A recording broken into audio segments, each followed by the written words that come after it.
Welcome back to Desert Sun Crypto. I'm your host, the Desert Sun.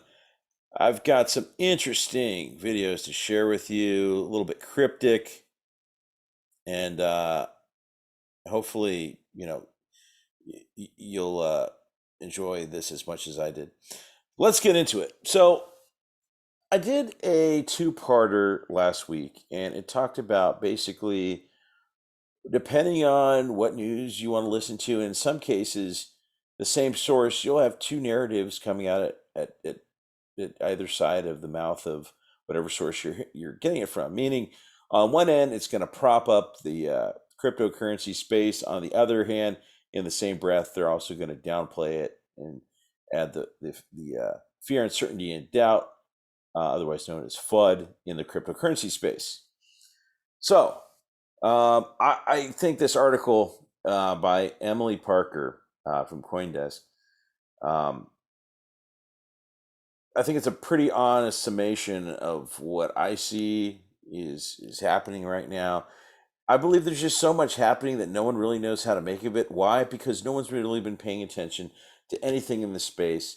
If you go back to my videos about a month ago, I was saying that some of the most interesting things that are happening right now in the economy are just not being discussed by mainstream media. And here we are a month later.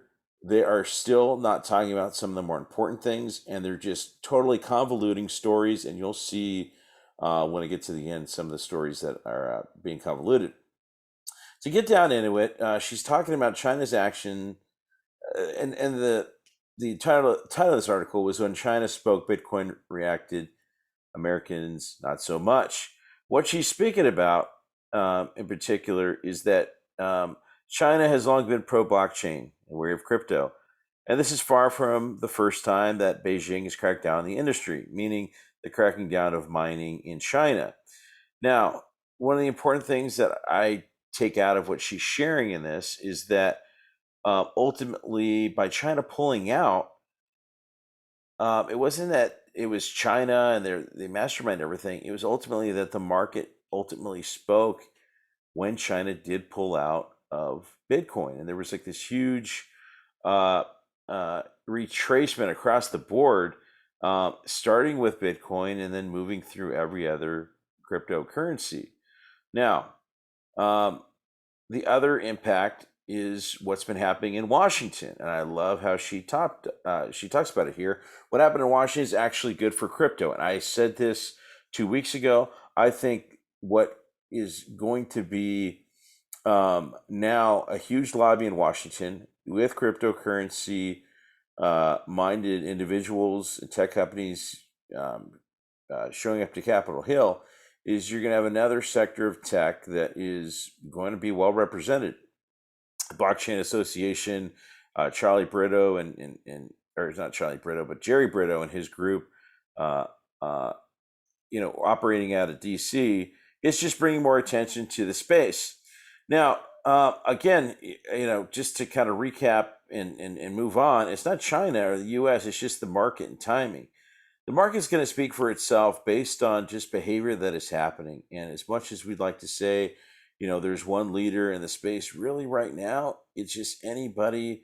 Uh, it's the investor that is dictating what happens. The investors are moving in and around, in and out of the space based on the news that they're getting. And so this ultimately is why it's so important for anybody who's looking to invest in the space, not financial advice nor a financial advisor, to take a look at what's going on. Now, again, the U.S. is in the center of the crypto universe. That's a great point. As I've shown in Chain Analysis Index, they had Vietnam as one of the top adoptees of cryptocurrency, leaving the United States at number 8. And this is huge when we look at who's going to be the quote unquote influencer country in cryptocurrency, because there's really at this point no real leaders, just whoever's involved. Now, going over Newberg, this Newberg Berman article in CoinDesk says that not 1.6, 164 million commodities fund can invest 5% in Bitcoin.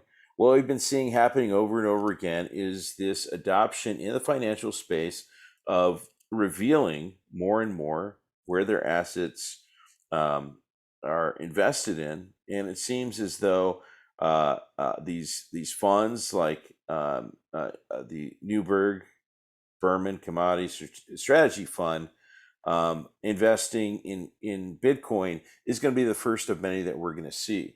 One of the big movements made well before I started this channel was Ray Dalio talking about the importance of Bitcoin.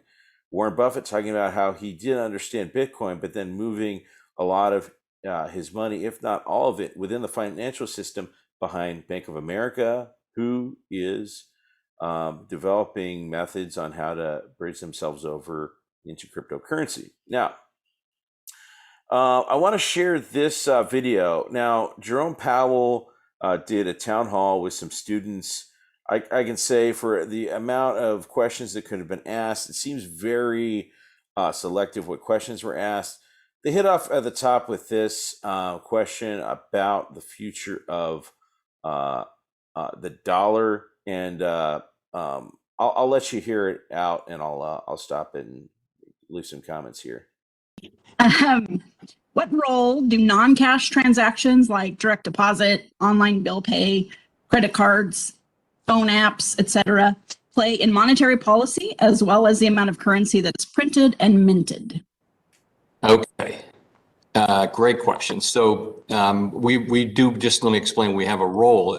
One of our many roles is to promote a safe, efficient, and accessible payment system. And that's really where your question falls.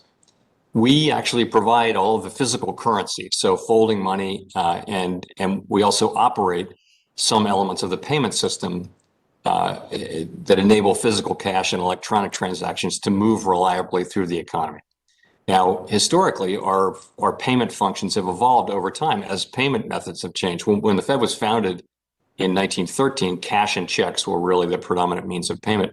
Today, as you note, non-cash electronic payments are quite large. In fact, are much larger both in number and quantity than physical cash payments. And they're also growing faster. Notwithstanding that, Americans still like to hold paper money and some coins as well. The use of physical cash is growing here, but it's growing very slowly.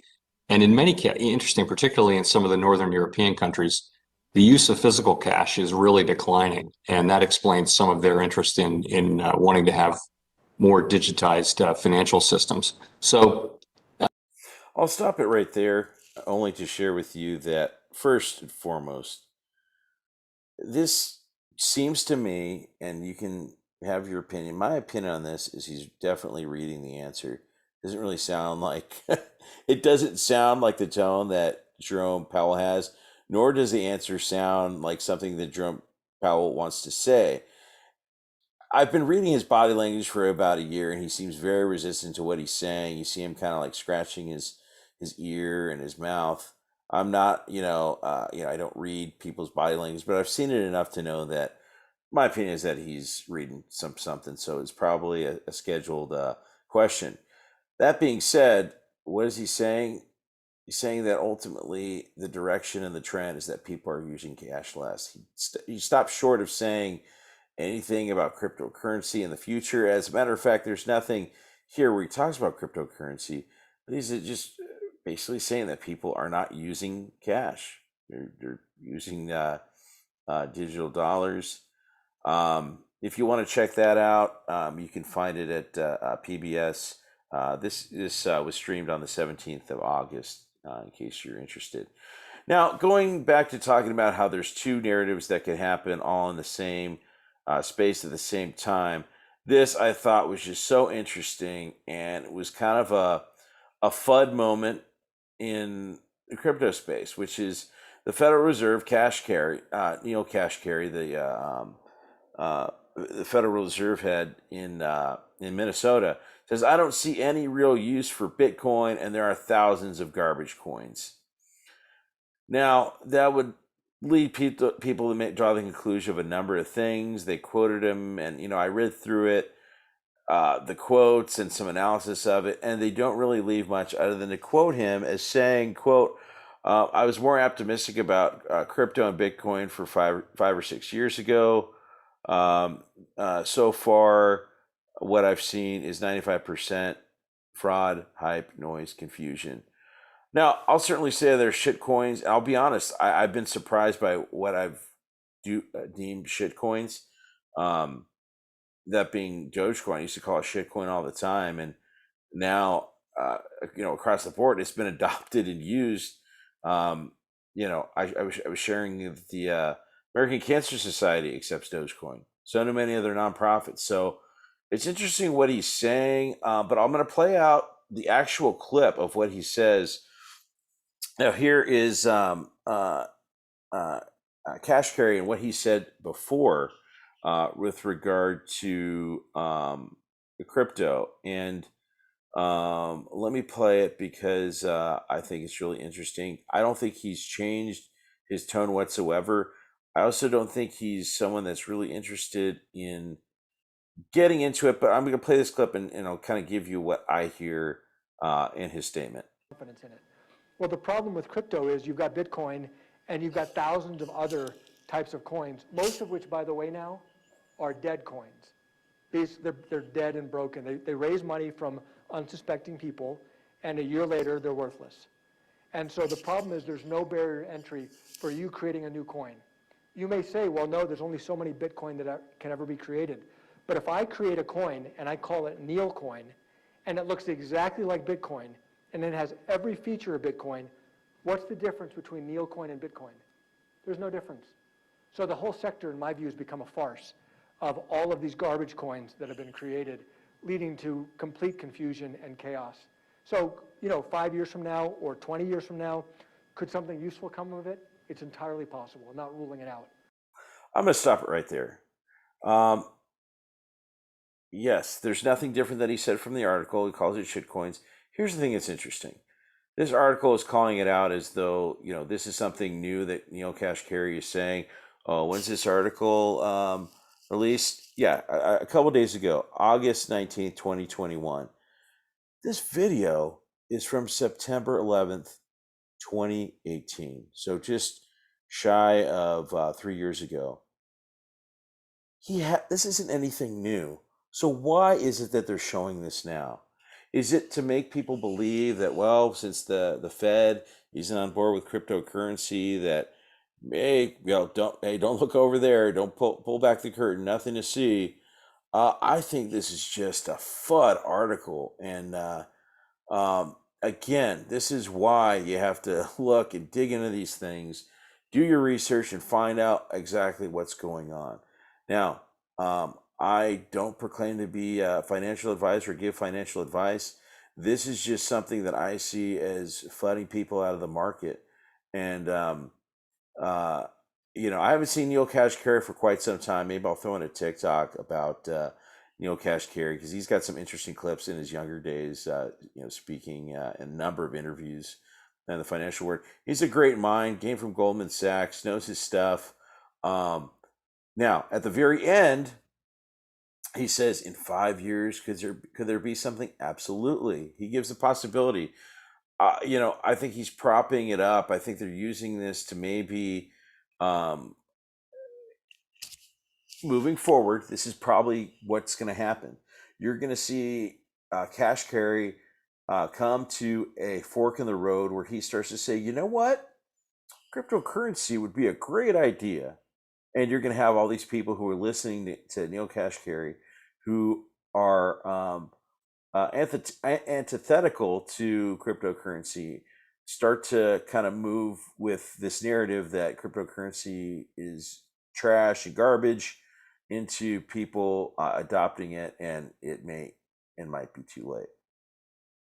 So that is all I have for this episode.